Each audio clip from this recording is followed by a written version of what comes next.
En los días nublados y en esas tardes lluviosas se crea en Jalapa, Veracruz, el escenario perfecto para una película de horror. Quizá por ello el centro histórico tiene una zona que contiene leyendas escalofriantes, como la que a continuación se relata.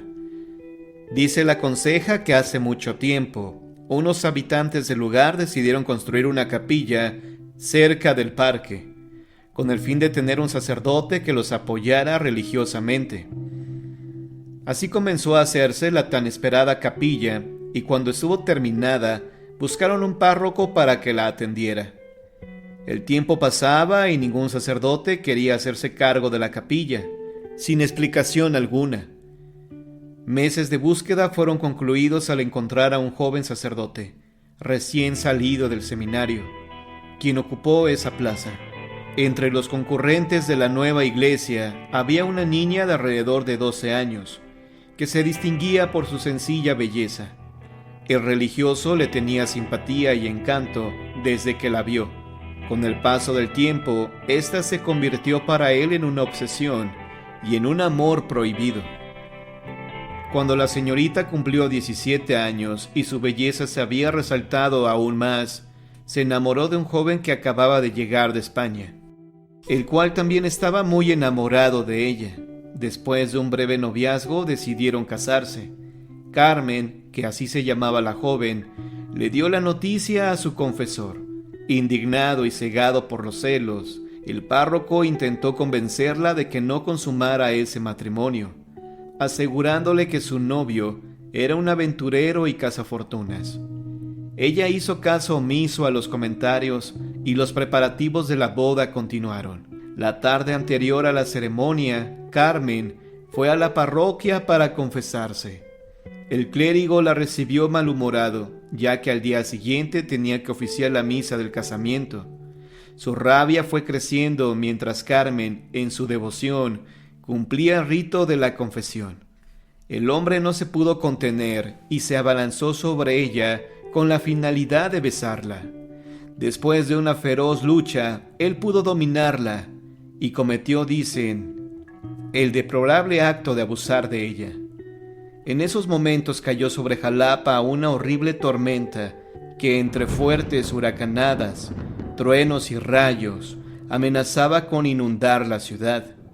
El sacerdote, al verse acorralado por lo abominable de sus actos, le quitó la vida a Carmen y luego se la quitó él, en lo que se conoce como los berros.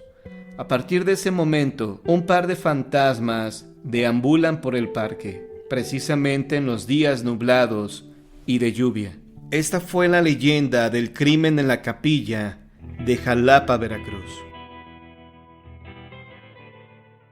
El pacto con el diablo. Esta historia se desarrolló en el estado de Michoacán. Resulta que un individuo estaba por recibir un puesto importante en su pueblo. Dicho nombramiento merecía que organizara una gran fiesta, pero el muy irresponsable no había preparado nada. Su esposa lo regañó diciéndole que ya debía tener todo listo para el convivio. Él, sin apenarse o preocuparse siquiera, le dijo a su mujer que para lograrlo, al día siguiente iría al pueblo y le pediría dinero al primero que se encontrara. Y así lo hizo. Al día siguiente, muy temprano, salió de su casa, y el primero que se encontró fue un catrín montado sobre una mula. Se acercó a él y le comenzó a hacer plática. Después de intercambiar unas palabras, le dijo abiertamente que necesitaba dinero, que él tenía cómo garantizarlo. El catrín, que en realidad era el diablo, lo escuchó con atención y le dijo que le daría el dinero, pero que a cambio tendría que entregarle al ser que siempre salía a recibirlo cuando llegaba a su casa. El individuo, creyendo que se refería a su perro, aceptó con gusto. «Yo te llevaré el dinero», dijo el catrín, «y cuando llegue a dejártelo, no dejes salir a tu familia. Quiero que solamente salgas tú a recibirlo». El incauto hombre regresó a su casa y le contó a su esposa que un catrín le daría mucho dinero a cambio de su perro. 3 días después, por la noche, se escuchó acercarse una carreta a la casa del individuo. Cuando salió a abrir, vio que el Catrín venía acompañado de unos extraños hombres. Lo primero que le dijo fue: «¿En dónde lo echamos?», refiriéndose a los costales de dinero que llevaba. El ingenuo hombre les dijo en dónde colocarlos, y los acompañantes del Catrín obedecieron. Le dejaron 3 bultos, llenos de monedas de oro. La esposa del afortunado preguntó a su hija sobre la identidad de estos hombres, pero ella no supo qué contestarle. El Catrín le dijo al individuo que debía saldar su deuda una vez pasada la fiesta. «Ya que está aquí el dinero, te voy a cumplir con lo pactado», dijo el hombre. «Te daré a mi perro». «Yo no quiero a ningún perro», dijo el Catrín. «Quiero a tu hija». Como el inconsciente hombre vio tanto dinero, no sintió remordimiento en entregar lo que el Catrín pedía. Antes de retirarse, le indicó qué camino debía tomar para llegar a su casa. El Catrín se marchó en su carruaje aprisa, tan aprisa que a su paso su vehículo sacaba chispas. Finalmente el individuo pudo dar la fiesta como la había planeado, con castillos, toritos y músicos para amenizar la velada. Además llevó una buena cantidad de dinero a la iglesia como ofrenda, pero el sacerdote, al desconocer de dónde provenía ese dinero, se rehusó a aceptarlo. Mejor para el torpe hombre, pues llegando a su casa lo primero que hizo fue arrojar las monedas al aire. Pero pasada la fiesta recordó que debía cumplir su deuda con el Catrín, así que al caer la noche del día siguiente se dirigió a la casa de éste. Se llevó a su hija y a su esposa, pero no les dijo a dónde iban. Ellas solo obedecieron, pero presintieron que algo malo estaba por pasar. Durante el trayecto, pasaron por una capilla dedicada a la Virgen María, y su hija le pidió que le permitiera hacer una pausa porque quería rezar. El hombre no se rehusó. Se apartó un poco y se sentó en unas rocas. La madre de la muchacha fue con ella y las dos rezaron con mucha devoción. «Ay, Madre Santísima, no sé a dónde lleva mi marido a mi hija, pero confío en ti que la salvarás de cualquier mal», expresó la madre.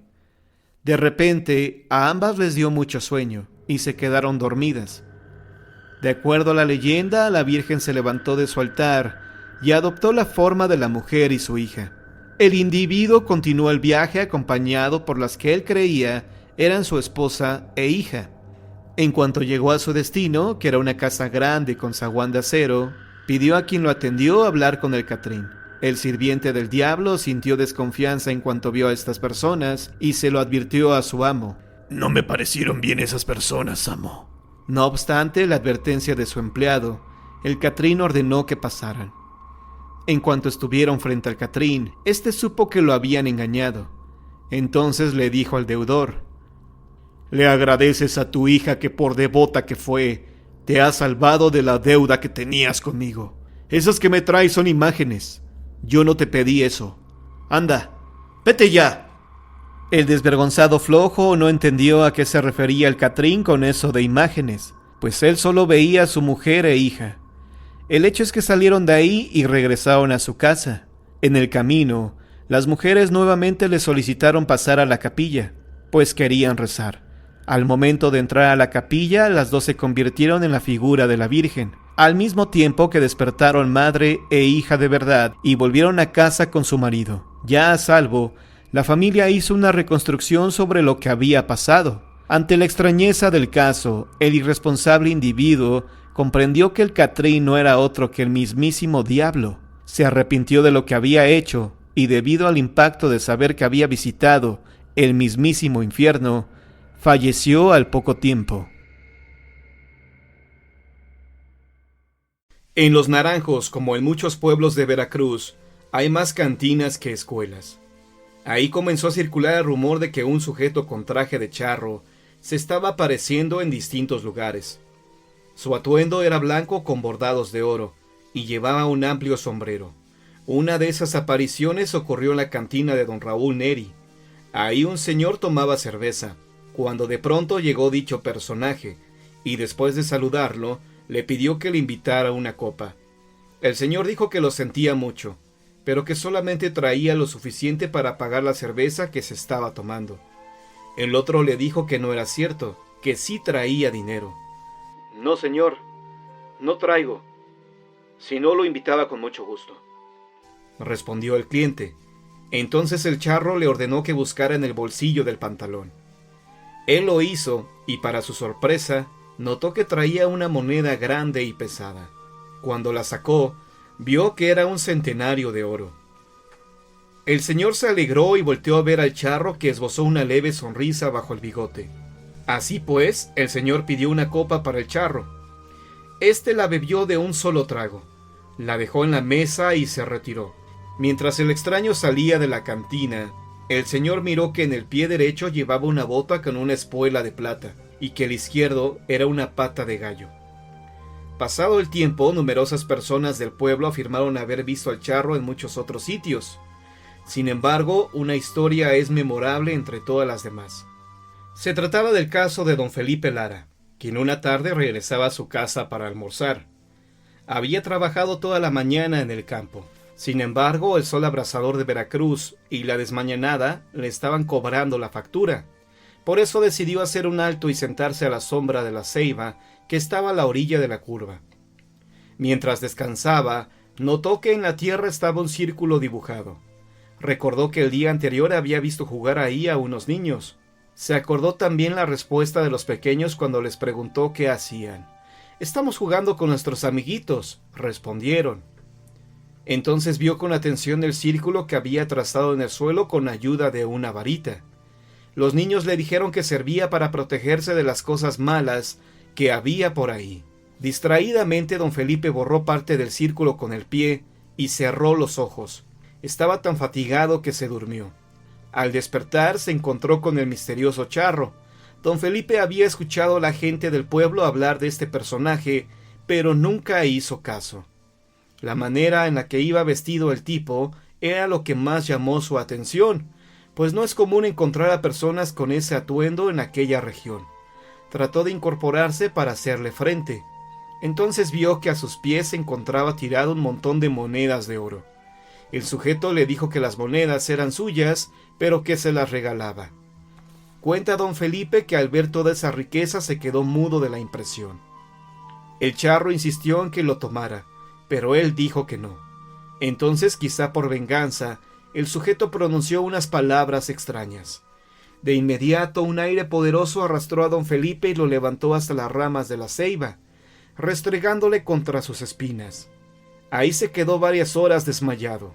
Luego, al despertar, bajó como pudo y, tambaleándose, se dirigió a su casa. Esa noche la mujer de Felipe, doña Damasia, fue a buscar a mi padre.